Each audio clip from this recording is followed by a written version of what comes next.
문화현장입니다. 이번 주 읽어볼 만한 책들을 이주상 기자가 소개해드립니다. 온라인 콘텐츠 플랫폼 스브스 프리미엄, 스프의 전문 콘텐츠가 오프라인 서적으로 발간됐습니다. 북저널리즘 스페셜 톡스 시작합니다. 안녕하세요. 김혜림 에디터입니다. 안녕하세요. 이현구 에디터입니다. 안녕하세요. 정원진 에디터입니다.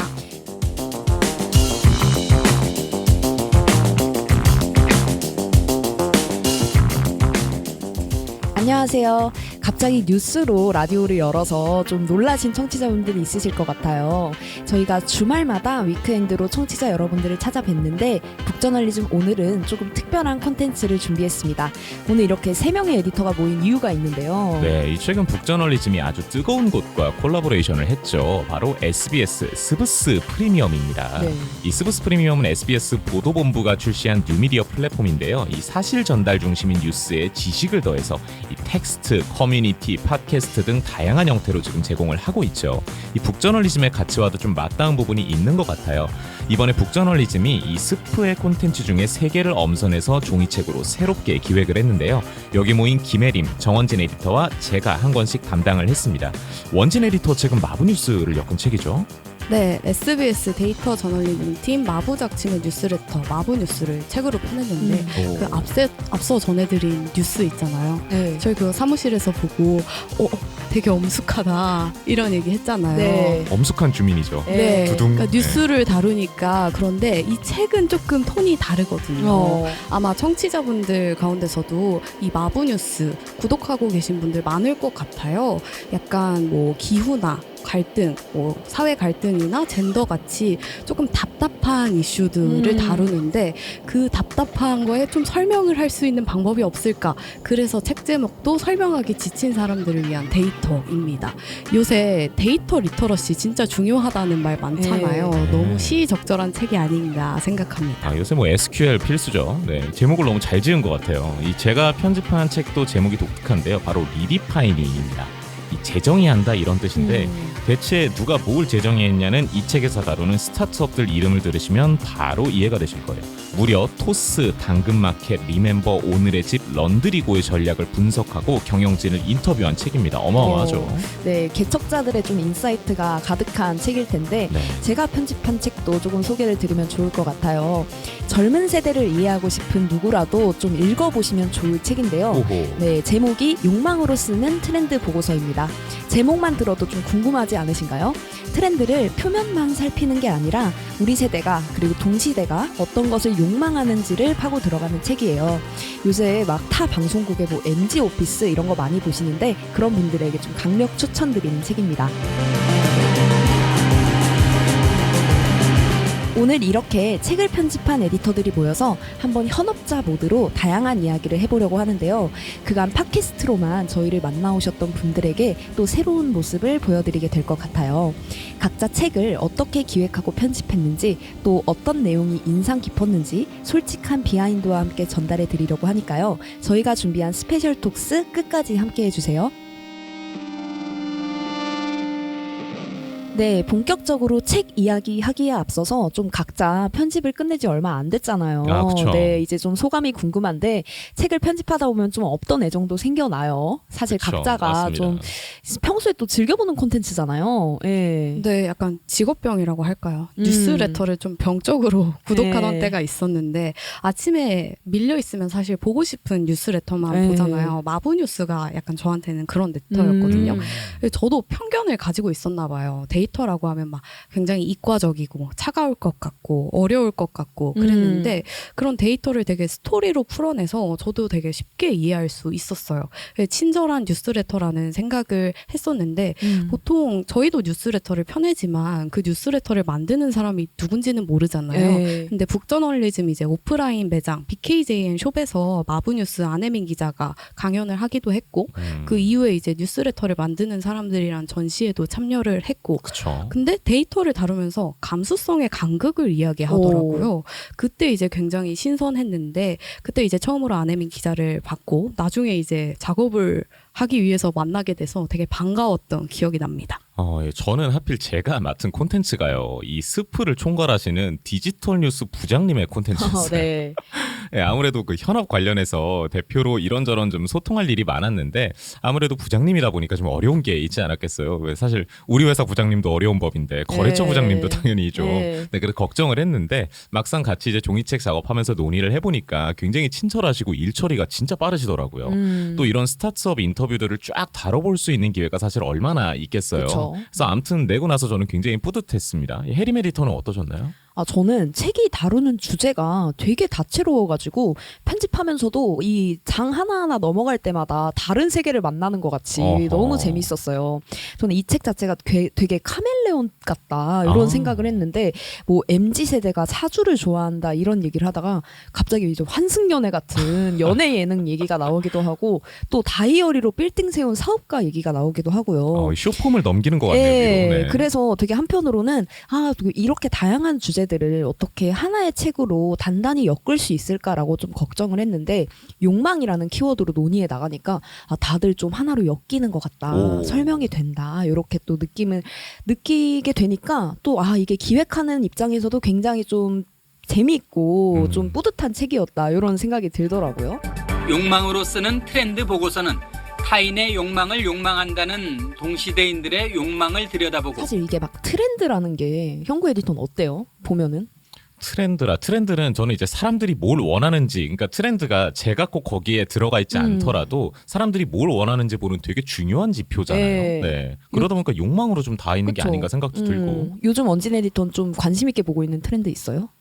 저는 트렌드가 너무 많은 것 같아요. 에이. 그래서 따라가기 너무 바빠요. 그걸 근데 한데 모아서 볼 수 있으면 참 좋겠다라는 네. 생각을 하긴 하는데요. 제가 그래서 또 요 책을 네. 펴낸 거 아닌가라는 생각이 드는데 진짜 트렌드라는 게 통일성 있게 설명하기가 너무 힘든 것 같아요. 맞아요. 어디서는 막 명품을 MZ세대가 명품을 소비한다고 막 기사가 네. 나는데 어디에서 또 막 거지방 챌린지를 한다 그러니까요. 이런 네. 이야기가 나오니까 이게 어느 장단에 맞춰서 내가 마케팅을 하고 또 브랜딩을 하고 또 콘텐츠를 만들어야 하지라는 생각이 들 텐데 제가 그런 좀 상황이 되니까 오히려 이게 또 트렌드의 매력이 아닐까? 또 이런 생각을 하게 된 책이기도 했습니다.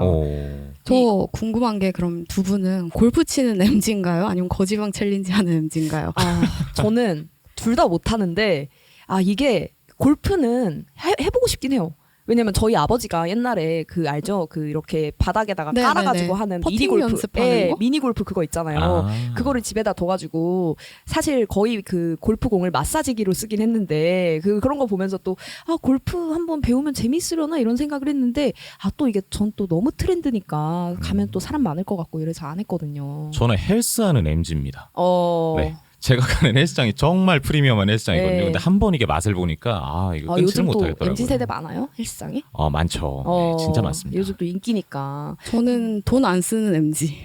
거지방 MZ인가요? 근데 거지방은 네. 귀찮아가지고 못 들어가겠더라고요. 그냥 귀찮아요. 돈도 없고 네. 귀찮고 그런 그래서- MZ입니다. 그냥 아무것도 안 하는 그냥 MZ. 집에 딱 누워있는 MZ. 집에 누워있는 MZ. 저도 그런 것 같아요. 네. 네. 사실 이 거지방 챌린지 막 핫하다고 막 네. 얘기 나오잖아요. 그게 왜 네. 지출 줄이려고 돈 쓰는 거 왜 카톡방에서 허락 받고 네, 그런 거 맞아요, 맞죠? 맞아요. 네. 근데 이거 완전히 디지털 파놉티콘 아닌가요? 저는 일단 너무 또 심각하게 표현하시는 거 아니에요? 아니, 저는 들어가면 또 되게 소심해가지고 막 그런 데서 일단 돈을 어쩌다가 분명히 쓰게 될 거예요. 저는 네. 분명히 한번 시원하게 쓰고 그 방을 나가지도 못하고 그걸 고백하지도 못하고 끙끙 앓으면서 되게 힘들 것 같거든요. 네. 저도 못하겠어요. 약간 돈 쓰는데 저 배달 음식 조금 자주 먹거든요. 그럴 때마다 이제 올려야 되고 리뷰 쓰는 것도 힘든데 네. 그거 채팅방에 하고 안 좋은 소리 들을 거면 안 한다. 그런 주의입니다. 대부분- 저도 얼마 전에 귀환분도 해버렸어요. 네? 귀한 분 돼버렸어요. 아시는 분들은 뭔지 아실 알죠. 겁니다. 네. 네. 저도 한때 귀하신 분이었다가 아하. 이제 좀 끊었거든요. 제가 단호박과 계란을 먹기 시작하면서. 그렇군요. 예. 근데 저도 거지방 챌린지 해본 적은 없는데 가끔씩 좀 생각이 나요. 한번 해볼까? 왜냐면 제가 막 옷 같은 거 충동 구매를 너무 많이 하거든요. 네. 그래가지고 가끔씩 밤에 누우면 옷장이 꽉 차 있는데 마음이 너무 헛헛한 거예요. 내가 이렇게 살아도 되나? 이렇게 소비에 내 모든 것을 맡겨버려도 되나? 뭐 이런 생각이 드는데 이럴 때는 누가 좀 말려줬으면 좋겠다. 근데 이 책을 쓴 정혜경 기자가 실제로 거지방에 들어갔다고 하더라고요. 네. 들어가서 보니까 이게 소비를 그냥 막는 방이 아니다.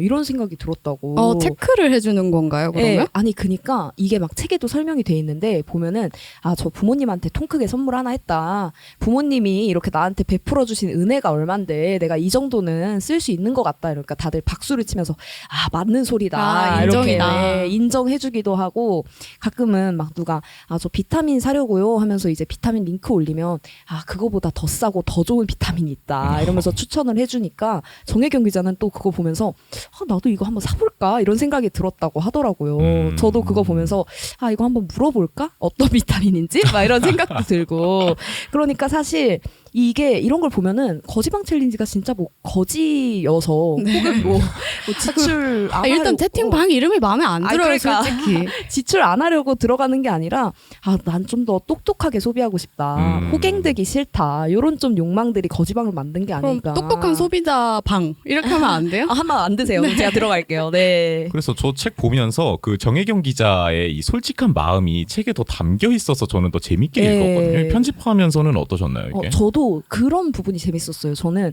이게 되게 가깝고 저한테 친한 이야기들을 하는 것 같았거든요. 네. 뭐 웨딩 스냅이라든지 뭐 피식대학 이런 유튜브 채널 같은 거 실제로 제가 그 웨딩 스냅 그 작가분을 한 분 팔로우하고 있어요. 그래서 나도 언젠가 이런 쪽에 한번 예약을 하려면 1년 전엔 예약을 해야겠지. 저도 네. 하고 있습니다. 그쵸. 이게 다들 욕망이 있거든요. 그 제주도에서 하는 저랑 같은 분 그래요? 팔로우하신 것 같아요. 제 아는 분이 제주도에서 웨딩 스냅 진짜 하시는 되게 어. 많더라고요. 네. 2023년까지는 일단 꽉 찼고요. 네. 네, 2024년 막 초반 막 이런데 그러니까요. 예약해야 그리고 되더라고요. 진짜 비싸더라고요. 네, 그래서 예약할 일은 없는데 주시하고 있습니다. 살짝 이것 때문에 적금 들어야 되나 뭐 싶기도 하고 제가 진짜 그 정도로 좀 웨딩 스냅 한번 찍어보고 싶다 이런 생각도 들고 또 피식대학은 제가 진짜 알림 설정해두고 보는 채널인데 그쵸. 이런 것도 분석하니까 얼마나 재밌어요. 그래서 굳이 막 우리가 책 읽을 때 막 되게 부담 가지고 읽는 경우들 있잖아요. 우리 네네. 아까 뭐 그렇게 부담을 갖고 들어서지 않아도 굉장히 좋은 책이다 이런 생각이 들었고 뭐 보다가 저는 이 책을 편집하면서 굉장히 딴짓을 많이 했거든요. 뭐 비디오 머그 이제 SBS에서 하잖아요. 그렇죠. 거기 재밌는 거 많죠. 네, 거기 영상도 좀 보고 실제로 이제 QR코드도 많이 들어가 있어서 굉장히 산만한 독서를 해야 하는 책이 아닌가. 실제로 피식대학 나올 때는 피식대학 에피소드 이 김에 한번 볼까? 이러고 그럼 이제 보고. 알고리즘 타야죠. 네, 알고리즘 타고 계속 보고 그리고 뭐 사주 관련해서 유튜브에 콘텐츠 되게 많은 거 아세요? 사주 가르치는 것도 많고 타로 영상도 많아요. 저는 그런 거 봤어요. 그 아이돌 멤버 네. 사주 봐주는 그런 거 있잖아요. 그런 거 많아요. 제 사주가 아니라 아이돌 멤버 사주를 봐주더라고요. 아니 뭐 예수님 사주도 봐요. 진짜? 네, 진짜 많아요. 그런 안 게. 보는 게 없군요. 네, 그래서 저는 그런 거 계속 보면서 이런 게 정말 내 인생에 좀 되게 위로가 된다. 그래가지고 편집할 때 좀 바빴거든요. 막 이것저것 콘텐츠 보고 실제로 쇼핑도 해보고 나도 거지방 들어가 볼까 고민도 해보고 그래가지고 이 책은 좀 가만히 막 이렇게 쭉 보는 그런 책이 아니라 되게 산만하게 읽는 책이구나 이런 생각을 좀 했었어요. 사실 편집과 정말 정반대네요. 편집은 보통 그쵸. 이제 굉장히 초집중을 해서 초집중해서 보는데 해야 되는데 저는 이 책을 굉장히 산만하게 편집했다. 이렇게 주의력 산만하게 편집한 책, 뭔가 온라인 투 오프라인, 오프라인 투 온라인 뭐 이런 얘기 많이 하잖아요. 굉장히 복합적으로 읽을 수 있는 책이다 이런 생각이 드네요. 저는 이 책에서 1장이 진짜 재밌었거든요. 네, 뭐 웨딩 스냅이라든지 채식주의라든지 사주라든지 뭐 요새 사람들이 이제 어디에 돈을 쓰고 싶은지 이런 것들이 한눈에 보여서 좀 좋았던 것 같아요. 맞아요. 제가 사실 TMI 하나 말씀드리자면 제가 한산이신데요. 제 조상이 토정 비결을 쓴 이지암 선생님이거든요. 어머. 그래서 여기 있었네. 내가 소비하는 콘텐츠의 뿌리가 여기 있었네. 그러니까요. 그래서 저는 이게 돈 주고 사주를 보는 게 좀 그렇기도 했는데 이거 요즘 분들 사이에서 사주가 진짜 많이 대중화돼 있더라고요. 아니 제가 그 얘기 들었어요. 신아람 에디터가 얼마 전에 사주를 봤거든요. 아. 근데 사주 보시는 분이 아이스 아메리카노만 먹어라 이런 얘기도 해주시고 디테일하네요. 예, 또 명품 살 거면 프라다 사라 이런 얘기 해주셨다고 그래가지고 저도 혹하더라고요. 아메리카노와 프라다가 토정비. 재밌네요. 대단한 조상을 뒀네요, 제가. 네. 아니 그 또 원진 에디터 채식 많이 관심 있잖아요. 아, 네, 맞아요. 채식, 뭐 비건 이런 거에 관심 많아서 얼마 전에도 비건 페어 다녀왔거든요. 어때요? 거기서 비건 마시멜로우를 샀는데 너무 맛있더라고요. 비건 마시멜로우가 가능한 일이에요? 네, 식물성으로 이제 만든 마시멜로인데 아. 약간 포실포실하잖아요. 동물성 예, 예. 마시멜로는. 근데 이건 조금 더 쫀득쫀득하고 되게 달았어요. 그 오레오 오즈에 들어가는 네, 마시멜로 그런 느낌인가? 느낌. 아. 그래서 되게 맛있었습니다. 그런 채식 문화나 뭐 이런 거에 관심이 많아가지고 저도 되게 재밌게 읽었어요. 예. 또 제 얘기기도 하잖아요. 맞아요, MG가. 이게 진짜 사실 공감하면서 읽을 수 있다는 게 이 책의 제일 큰 어떤 그게 아닐까. 저도 웨딩 스냅 내가 왜 찍고 싶을까? 사실 알고 있지만 인정하기 싫었던 어떤 그 나의 네. 나르시즘 이런 게 있지 않았을까. 나도 예쁜 내 모습을 담고 싶다. 멋있는 내 모습 담고 싶다. 이런 욕망이 있었을 것 같은데 보면서 살짝 전곡에 찔리기도 하고 좀 다양한 생각하게 되더라고요. 네. 나의 욕망을 마주할 수 있는 그런 콘텐츠군요. 맞아요. 거울 같은 책이다. 네, 이렇게 나의 욕망을 마주할 수도 있고 또 타인의 욕망을 마주할 수도 있는 그런 책이라는 생각이 드는데 전 이게 참 재밌는 것 같아요. 사실 그 왜 MZ세대의 뭔가 트렌드를 다룬다라고 하면은 그 타깃이 MZ세대를 타깃으로 하지 않은 책들이 많거든요. 그리고 사실 공감 안 되는 경우 되게 많잖아요. 그쵸. 네. 읽으면서 진짜? 난 안 이러는데? 우리를 이렇게 생각한다고 이런 생각이 드는 책들이 많은데 이렇게 MZ세대들이 공통적으로 이렇게 공감하면서 읽을 수 있는 책이라는 게 되게 희귀한 것 같아요. 맞아요. 그래서 사실 뭐 아까 서두에서 말씀드렸지만 MZ세대를 진짜 알고 싶으신 분들 뭐 마케터 분들이라든지 이런 분들이 참고하기 진짜 좋은 책이라는 생각이 듭니다. 네.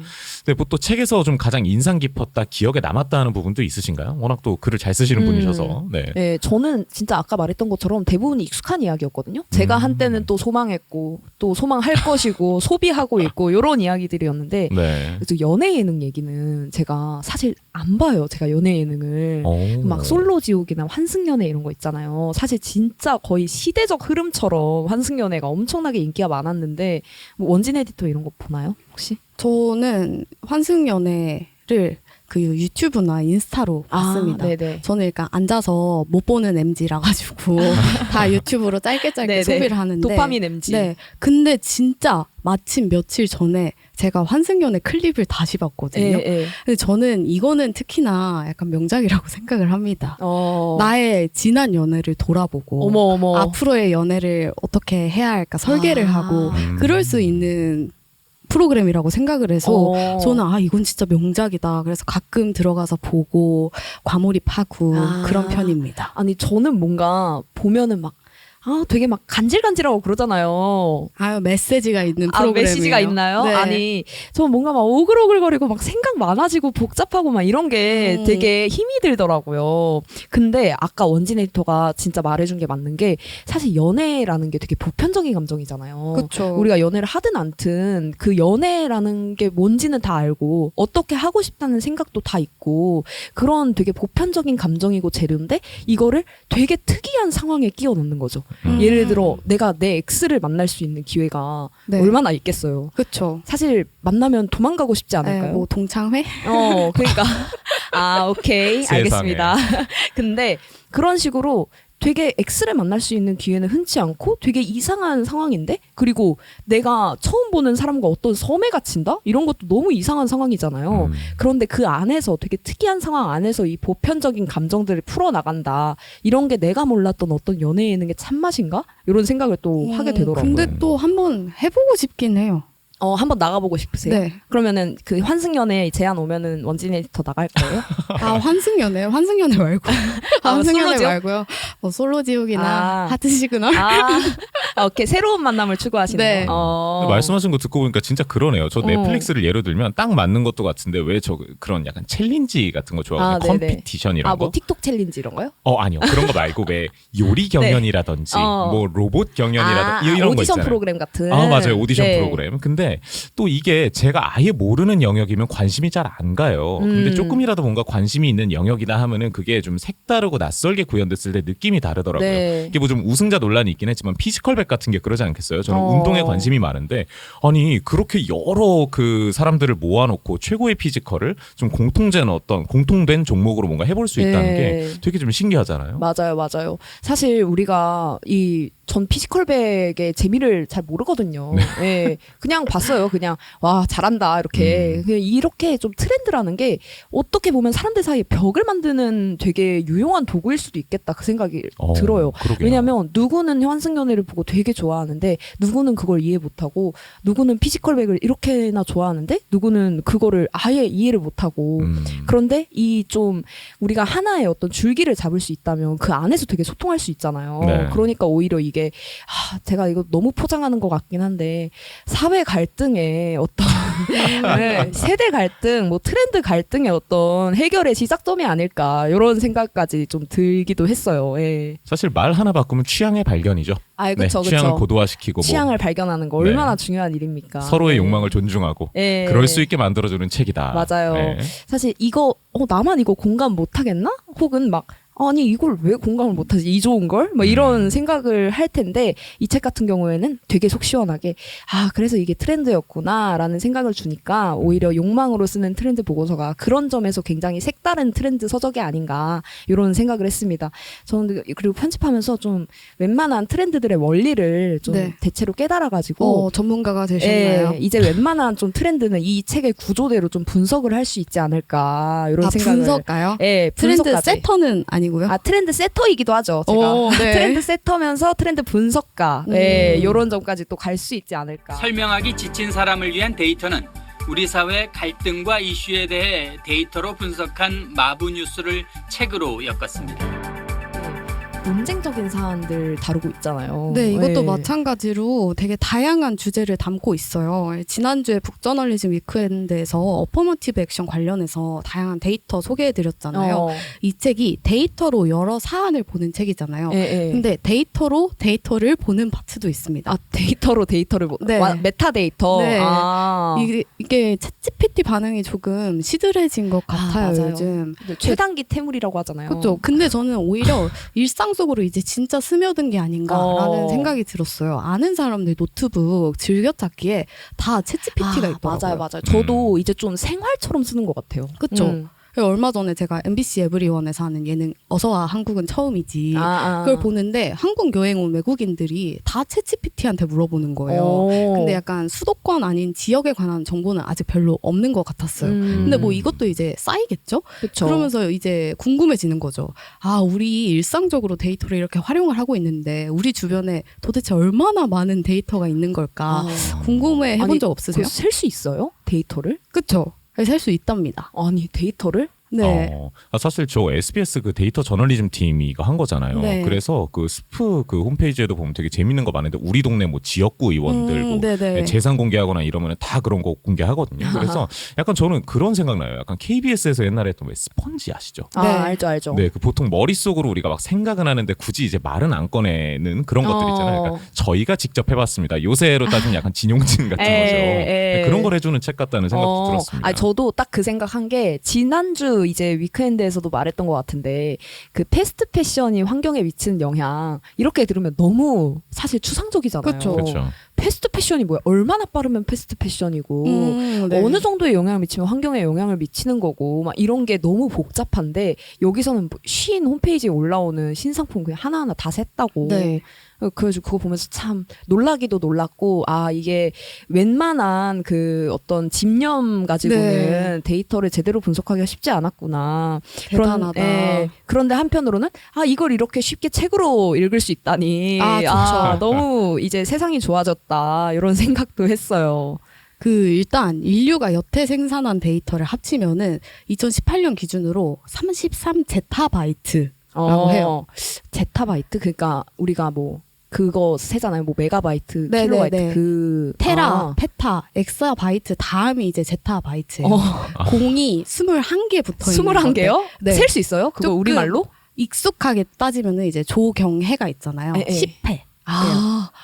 미쳤다. 대박이죠. 네, 와. 엄청나게 많네요. 근데 이제 여기서 멈추지 않는데 2025년이면 이제 인간이 생산한 데이터가 181제타바이트까지 쌓일 수 있다고 하고요. 33에서 181까지 올라가는 네. 거. 와. 근데 2030년에는 요타바이트에 이를 귀엽다, 것이라고. 네. 근데 이게 아. 무시무시합니다. 10에 24제곱바이트예요. 아니 진짜 그럴 수밖에 없는 게 사실 인공지능은 데이터를 먹고 데이터를 또 맞아요, 쏟아내는 맞아요. 그 그쵸. 기계잖아요. 네. 그러니까 계속 기하급수적으로 늘어날 것 같아요. 아니 근데 이게 우리 왜 어쨌건 그 데이터를 막 생산한다고 해도 결국 데이터 센터라든지 어딘가 뭔가 저장은 해야 될 거 아니에요? 그렇죠. 이거 뭐 대체 어디까지 늘어날 수 있을까 이런 생각도 들거든요. 이게 국제 단위를 결정하는 데가 있거든요. 네네. 국제 도량형 총회라고. 이게 재밌겠다. 2022년에 우리한테 새로운 단위가 필요합니다.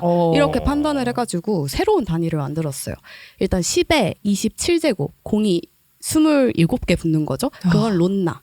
론나. 그리고 10에 30제곱은 퀘타예요. 퀘타. 그러니까 어마어마한 숫자죠. 이게 말로 해서는 전달이 잘 안 될 것 같습니다. 진짜 숫자의 세계는 참 대단하네요. 네. 네. 사실 진짜 이만큼이나 정보가 많다는 거잖아요. 그렇죠. 그리고 우리 사실 제가 또 MZ세대 트렌드를 또 많이 분석했지 않습니까? 네, 그렇죠. 우리 또 그런 포모가 있잖아요. 이거 이 따라가지 정보 못하면 이 정보 놓칠 수 없다. 네. 모든 정보를 내가 흡수해야 된다. 그런데 그러다 보니까 오히려 더 혼란스러워지고 이 정보 내가 진짜 필요한 건가? 내가 진짜 환승연의 그 인기 비결을 내가 알아야 되나? 막 이런 생각도 들고 우리가 막 논문 찾아볼 것도 아니잖아요. 맞아요. 그래서 제가 언론학 전공이거든요. 근데 그때는 이제 데이터 저널리즘이 되게 새로운 개념이었어요. 빅데이터에서 막 팩트를 발굴해낸다.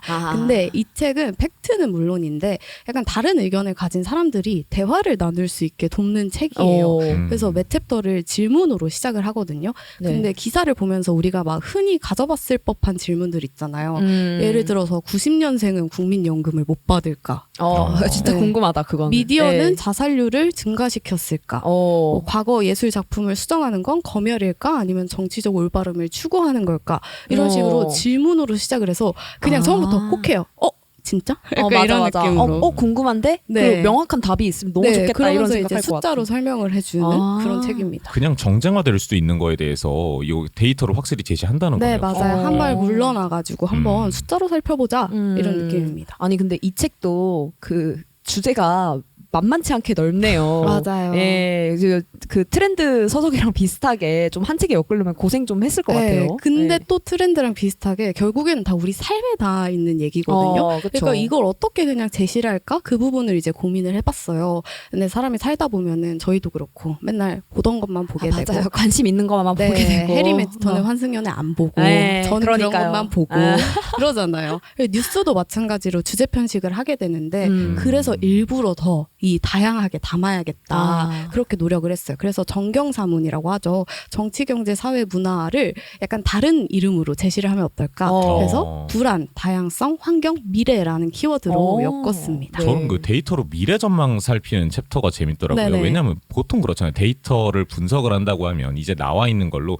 이제까지 일어났던 현상을 분석하는 그런 게 많은데 맞아요. 데이터로 미래를 볼 수 있다라는 점이 되게 인상 깊었어요. 가령 뭐 이제 현금을 안 써도 되는 세상 이 파트에서 주요 국가에서 그럼 얼마나 카드를 많이 긁는지 네. 어느 나라가 좀 CBDC를 도입하고 있는지 이런 거가 좀 재밌더라고요. 진짜 저는. 네. 신기한 게 스펀지 같은 사람들이 많아요. 그러니까 꼭 해보는 사람들이 있더라고요. 그래서 찾으면은 데이터가 다 있습니다. 맞아요. 저는 그것도 신기했어요. 우리 회의할 때 그런 얘기 많이 하잖아요. 누군가 해놨을 거라고. 이제 찾으면 되는데 그러니까요. 그걸 또 찾는 것도 일이잖아요. 네, 그거 이 책이 이제 간편하게 해주는 거죠. 네. 원진 에디터는 좀 개인적으로 좀 이 부분 재밌다. 저에게 환승연애 같은 그런 챕터가 있었나요? 저는 아무래도 다양성이나 환경. 왜냐하면 어떻게 보면은 좀 듣기 좋은 소리잖아요. 누구나 할 수 있는 네. 얘기기도 하죠. 그러니까 하다 보면은 결국에는 다양성이랑 환경을 지켜야 한다. 이런 당연한 소리를 하게 됐는데 제가 항상 가지고 있던 생각이 당연한 걸 당연하다고 설득하는 게 맞아요. 가장 힘든 거예요. 여기에 초점을 맞추고 나라면은 그러면은 뭐가 필요할까 했을 때 일단 동의를 하든 안 하든 우리 데이터로 살펴보고 일단 얘기는 좀 해보자. 대화를 좀 나누자. 이렇게 말하는 책인 것 같아요. 이 책이. 맞아요. 저는 좀 기억에 남았던 게 사실 이 책이 질문으로 챕터를 열잖아요. 맞아요. 그래서 제가 생각했던 거는 되게 명확한 답이었거든요. 네. 90년대생 국민연금 받을 수 있어 없어 이 답을 주는 책인 네. 줄 알았는데 그게 아니라 좀 계속해서 질문을 던지는 그래서 그쵸. 너 계속 이거에 대해서 생각해 봐야 되지 않겠니? 우리의 데이터는 이거였어 이렇게 계속 생각할 틈을 주는 게 오히려 되게 이런 느낌의 데이터는 뭔가 낯설다 본 네, 적이 없는 새롭죠. 것 같다라는 생각했었어요. 저도 약간 객관적인 데이터라고 하면은 사실은 이래 반박 불가 막 이런 느낌으로 생각을 했는데 이 책은 이 데이터를 통해서 계속 질문을 하거든요. 그래서 저도 편집하면서도 계속 생각을 했어요. 이 문제라면 나는 어떻게 생각을 할까? 내 주변 애들은 어떻게 생각을 할까? 그래서 각자의 의견은 무엇인지 또 다른 가능성이 있는지 생각을 하게 만듭니다. 그러니까 도구로서 데이터로 되게 잘 활용하고 있다라는 생각이 들었어요. 어쨌든 이게 정보가 많고 그 데이터를 해석을 해서 내 삶에 써야 하는 거잖아요. 그쵸. 그게 사실은 데이터의 효용일 텐데 그런 생각이 들었습니다. 사실 북저널리즘도 그렇잖아요. 이제 그 여러 가지 사실이 나와 있는 그런 뉴스에서 우리가 맥락을 잡아서 맞아요, 우리의 관점과 맞아요. 해석을 전달하는 것처럼 데이터도 그만큼 많은 거고 거기서 진짜 데이터를 필요한 그런 데이터를 뽑아내서 해석하고 이렇게 맥락을 짚어줄 수 있는 게 되게 중요한 것 같은데 데이터는 많은데 오히려 혁신은 둔화했다고 하더라고요. 혁신이 네, 뭐예요? 그것도 이제 CD 지수라고 혁신도 지수로 평가할 수 네. 있어요? 이게 연구의 창의성을 볼 수 있는 지수인데 네. 이전에 있던 연구를 인용한 정도가 높으면은 이제 기존 지식을 활용한 거잖아요. 네네. 그렇게 볼 수 있고 그렇지 않다면 이제 자신만의 창의적 연구다 이렇게 판단을 할 수 있는 건데 이 CD 지수가 계속해서 감소하고 있다고 해요. 근데 사실 이 논문 인용 횟수 되게 중요하잖아요. 수십 맞아요. 년간 되게 좋은 논문을 평가하는 기준으로 맞아요. 쓰였었는데 그게 이제 일각에서는 이게 창의적인 연구를 막고 있다고. 오히려 데이터가 너무 많으니까. 네네.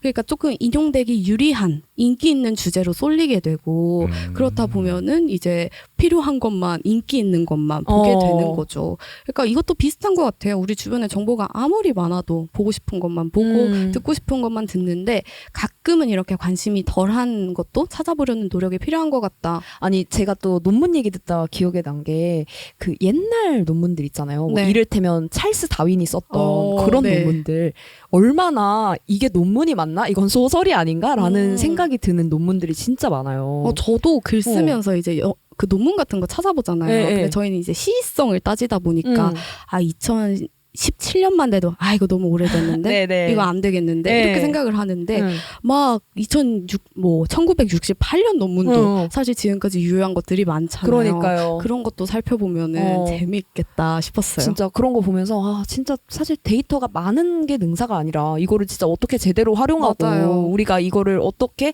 좀 더 유의미한 대화를 위해서 어떤 시작의 물꼬로 이제 네. 활용을 할 수 있을까 이게 정말 중요한 것 같은데. 그리고 또 신기한 게 데이터를 보다 보면은 다른 사람이 무슨 생각을 하는지가 너무 궁금해지더라고요. 맞아요.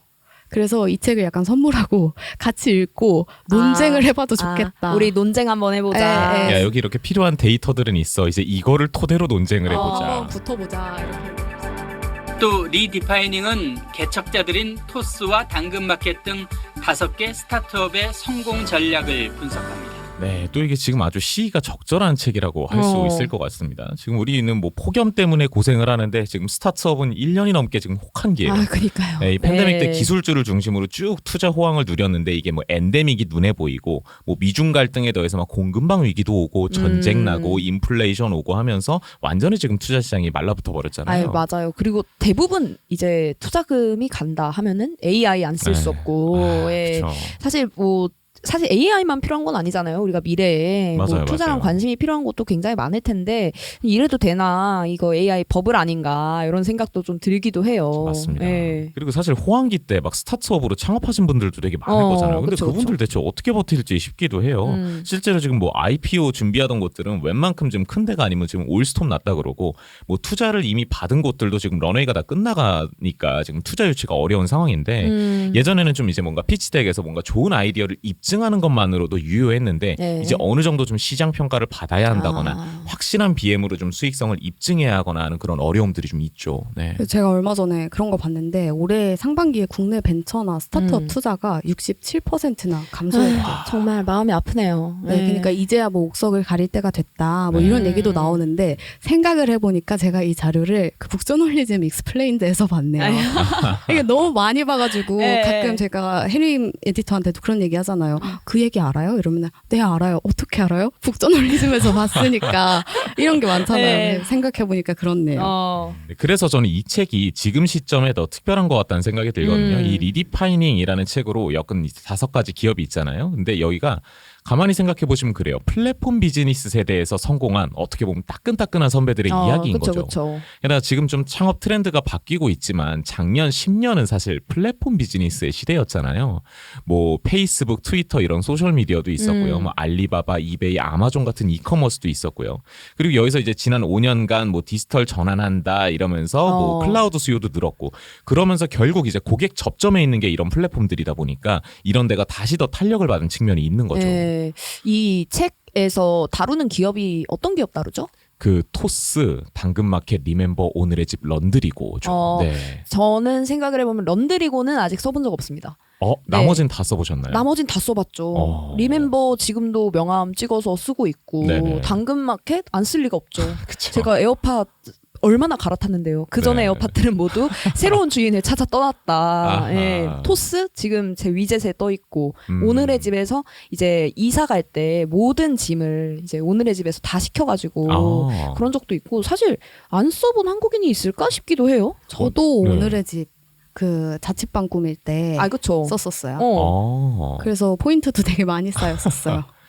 그래요. 이렇게 지금 엄청 우리 일상에 지금 많이 들어와 있는 그런 스타트업들인 거잖아요. 네. 그래가지고 이거를 처음에 이제 뭐 개척자들 그 20개의 스타트업이 있거든요. 네. 그래서 이거를 좀 어떻게 기획을 할까 좀 생각을 하다가 제 나름대로 좀 일상적인 분야를 개척한 사람들의 이야기를 담으면 좋겠다 이런 생각을 했던 거죠. 맞아요. 사실 진짜 뭐 당근이나 토스나 이런 거는 네. 그냥 우리가 맨날 쓰는 거잖아요. 그쵸. 토스 뭐 요즘에 다들 엔빵 하면은 네. 토스로 돈 보내주고 받고 하니까. 맞아요. 네, 이렇게 좀 일상적인 분야를 개척한 사람들의 이야기를 담은 이유가 왜 우리 인공지능 같은 거 있잖아요. 지금 투자가 막 몰리고 있죠. 네. 근데 제가 가령 인공지능 스타트업을 지금 창업하고 싶어요. 이게 될까요? 너무 힘들죠. 그렇죠. 일단 뭐부터 해야 될까를 생각했을 때 글쎄 뭐 데이터 모아야 되나 싶은 생각도 일단 들고 설명이 있으신 사람들 데이터 책을 하나 사고 데이터를 좀 읽은 다음에 트렌드도 좀 읽어서 뭐 이렇게 네. 해가지고 리디파이닝 해야겠다 이런 생각이 들진 않죠. 그렇죠. 이게 너무 어렵잖아요. 사실 네. 전문성을 가지고 있는 분야가 아니니까. 그래서 일상에서 아이디어를 얻은 창업자들이면 좋겠다 생각을 한 거죠. 네. 토스가 좀 이례적인 경우긴 해요. 뭐 금융업 한다 그러면 당연히 좀 금융을 좀 알아야 될 것 같고 그렇잖아요. 근데 이 토스 이승건 대표는 치과의사 출신이에요.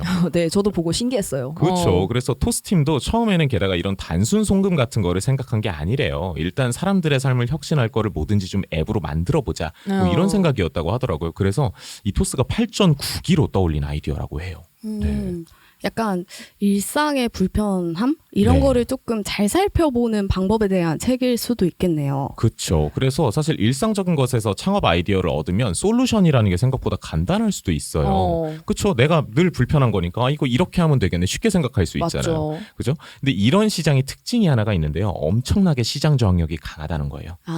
무슨 말이냐면 다들 한 번쯤 꿈꿔보는 아이디어더라도 그게 탄생하지 않은 데는 이유가 있지 않겠어요? 저 뭔지 알 것 같아요. 네. 왜냐하면 그냥 송금하는 거 은행 가서 하면 되는 거 아니야? 그쵸. 쉽잖아요. 뭐 빨래 내 손으로 하면 되는 거 아니야?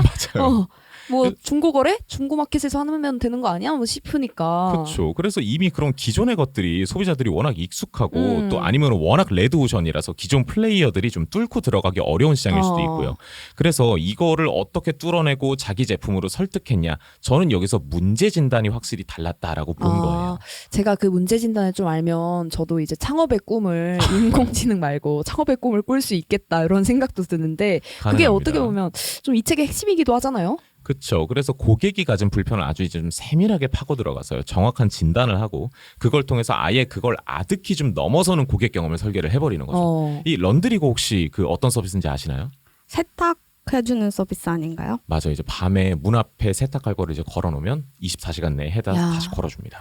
이것도 그 트렌드 보고서에도 나올 수 있을 것 같은데 그 나 혼자 산다 예능에도 나오지 않았었나요? 그 어떤 분이 그 앞에다가 문 앞에 세탁물 걸어놓고 세탁기에는 막 그릇 넣어놓고 이래가지고 그게 MZ세대의 특징이다 막 이러면서 세탁기에 그릇 넣는 게 MZ세대의 특징은 아니죠. 수납으로 활용하더라고요. 신기하네.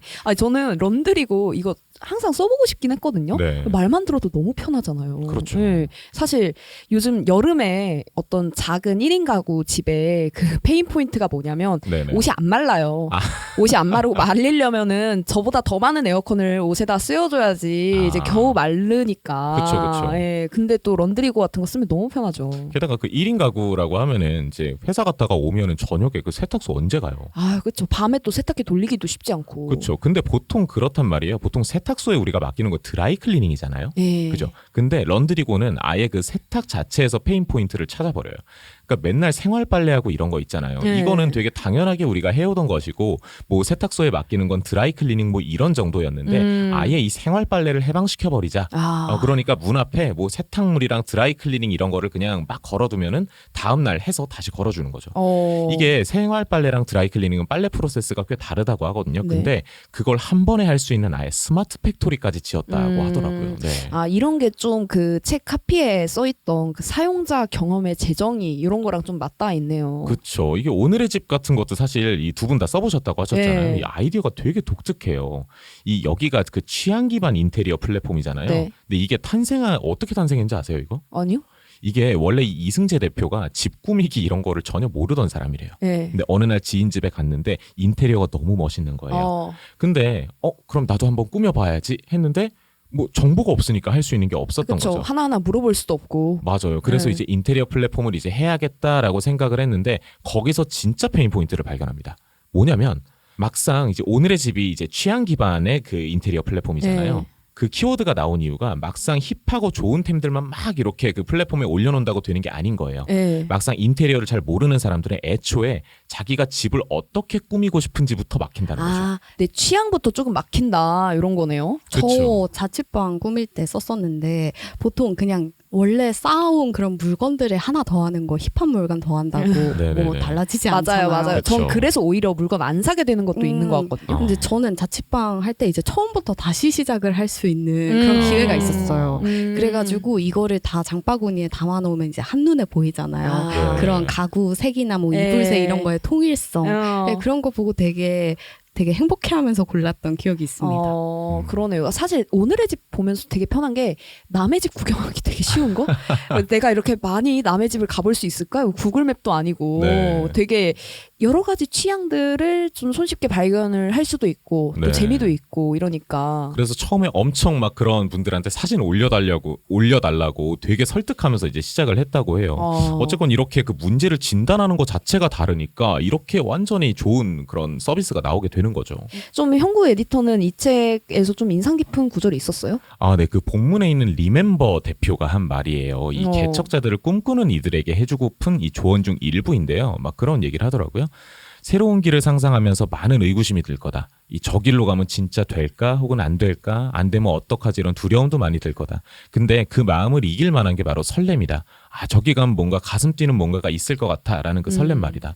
그게 결국은 실행을 만들어내는 것 같다. 그래서 항상 꿈을 꾸고 될 것 같은 이유를 계속 상상하면서 설렘을 안고 빠르게 실행해보는 자만이 새로운 길을 개척할 수 있지 않을까 생각한다. 라고 말하더라고요.